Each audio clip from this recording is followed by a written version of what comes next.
Hi, second graders. I'm back. Alright, I have an example of a finished circle loom with tempera painted concentric circles.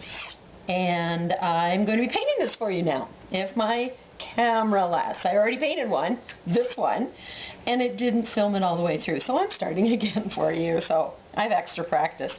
Alright, so first thing you have to do, though, before we get started is, like we always do, what do we do with artworks?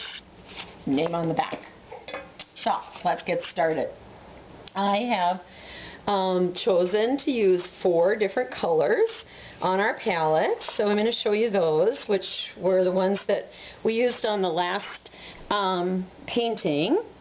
And it turned out that when you put the yellow and the blue next to each other, you get green, and you put blue and red together, you get purple. So even though I have 4 colors, I ended up with a few extra colors on there. So that's what we're going to do. Same thing on here. I'm going to do the same order so we get some of the same colors. You're also going to get a set of brushes, 4 different brushes. So each of the brushes belongs to a color of paint. So you do not have your own brushes. The paint has the brush. Okay, so brushes out here. We're going to start in the center with orange. So I'm going to take my brush and I'm going to get my orange tempera paint. And these paper plates are so wonderful to paint on. They're just about like painting on really good art paper. The one thing is they just soak up the paint so fast, which is a good thing. But because of that, we have to do our paint twice. Sometimes we have to do that anyway. But this is tempera paint. It's unlike watercolor, which we're used to using, because you don't have to mix any water.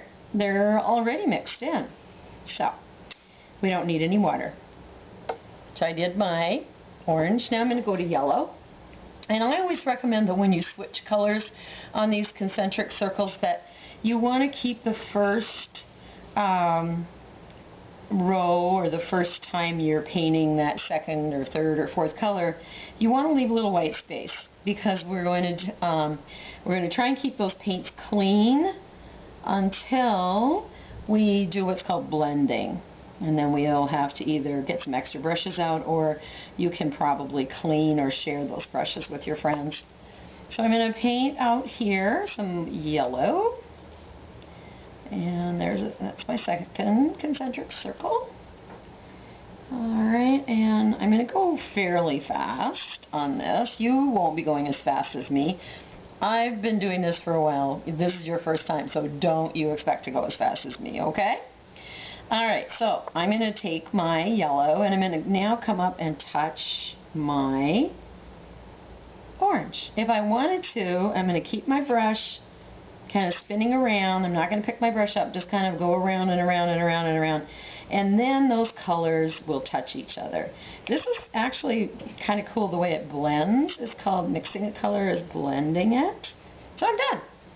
And now I'm going to go to, I just want to touch that little streak up there, because I'm a little perfectionist, of course. So I'm going to put my brush back. If somebody else were going to be using this brush, you would want to make sure that it was put away really clean.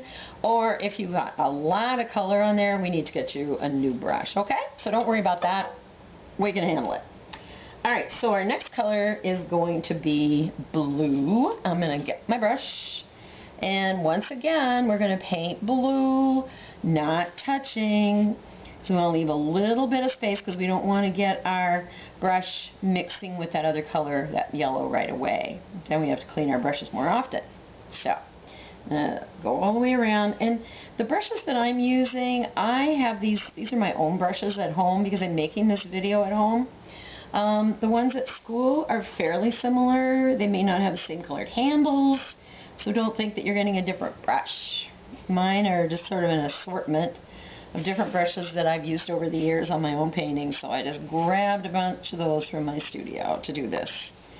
I love painting with tempera paint. It's so smooth, and it doesn't even smell half bad. Unless this has been open for a while, but these are brand new. You're going to be using brand new colors. Okay, so I'm out to the edge now. So I want to make sure I have paint on the edge of that blue as well. And you can see I have a couple of little dots on my yellow, which is okay. I might just leave those there for now, because I can always cover those later with a pattern if I want. Alright, so I'm going to go ahead and I'm going to touch the yellow this time with my brush. And I need to get up a little bit higher to do this, so I'm almost over top of my circle loom. It gives me a little more control over my brush as I go around and overlap those two colors. So don't worry if you are having trouble doing this. You don't have to go on to those colors or overlap those colors too much, just so they touch, okay? And I'm going to catch that right there. Looks like there, ran out of paint. Just going to get that little bit of green on there, or create that green on there too. I'm just going to move it down here so I have a couple of spots that are harder for me to get to. There. So I'm on the floor on my knees. You're going to be standing or you're going to be sitting.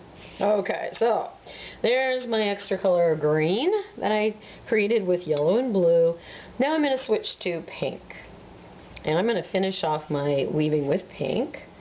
Maybe I'll take this blue up a little bit higher. Alright? Otherwise, we're going to have way overload on the pink. And I got lots of blue paint here. So I'm going to actually take it right up to the rim, or up to that first bump on the rim. You'll get it when you see your own plate. This way I can get a little more paint on here, and then I'm going to put the pink up on the top, overlapping the blue a little bit to get that purple, nice purple in there. I hope you can hear me, because I'm a little ways away from the camera. I think I could probably adjust the sound after we get these on the computers. But for now, I'm forgetting that you're not right in front of me, and then I'm videotaping this. So I hope it's coming through loud and clear. There, I'm going to finish that off a bit there. Okay, now I'm going to switch back to my pink, and I'm going to start like I usually do. I might have to tilt it a bit to get in this groove here, so start with that. Get it right up to the edge as close as I can. You'll probably notice too that when you load your brush up with paint and then you put your brush down and drag it, you actually form a line. It's kind of a cool thing that brushes will just do the job for you. You just press and drag, and then you get a nice clean line.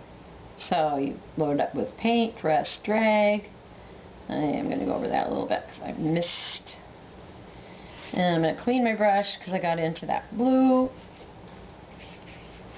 And I'm going to go over here, load it up with paint, not so much drippy paint, but just enough to have your brush full of paint. Come back over, press it, and drag it. That one had a little too much paint on it. Alright, all the way to the end probably. Yep, there we go. And then I'm going to go back and finish off those edges, because you do want to get right out to the edge, because it will, the white will show up quite a bit unless you go over the edge. You might even get your fingers pink or painty when you're doing this last row. I always start from the inside and then go out, because otherwise then your hands are always stuck in paint. Maybe you start on the outside and go in. So kind of learned that one by doing the opposite. So always learning, always a lesson to be learned. Alright, so now I'm going to take my brush and I'm going to go all the way around that edge again where my blue is. I might have to tip it a little. Move it so I have a better grab on this. All the way around. Maybe go over that again because I missed some. Okay, so we're getting some pretty colors here. I'm going to tip it a little because that groove's hard to get into. There. So, I'm making some purple. Making some headway with that purple. Just realized Haven't heard from my camera lately. I hope it's working. I had to change the batteries because they ran out, so that's why I had to start all over again. Anyway, there you go. Concentric circles. Okay, now what I'm going to show you next is a little bit of cleanup. And we are going to be cleaning up by collecting the brushes. So one of your friends at the table will be in charge of brushes. Each one of you will be bringing your own circle weaving plate to me at the drying rack, and you all know where the drying rack is. I'm in charge of putting it on the drying rack and flipping those trays down, but just remember, nobody touches it because we can actually have an accident where the plates all go off the back. So here's your paint, and another friend at your table will be in charge of paint. You can divide this up. Maybe next time the other two people who don't have a job can do it, because it's really a two-person job right now. And then you close this up and you take it over and put this in the trash. Now I'm going to be using this again to do the pattern on another of your looms, so I'm just going to push it back. I'm going to wash these brushes because we will be using smaller brushes. So I'm going to set those aside. So that's how we're going to be painting our concentric circles using tempera paint and brushes.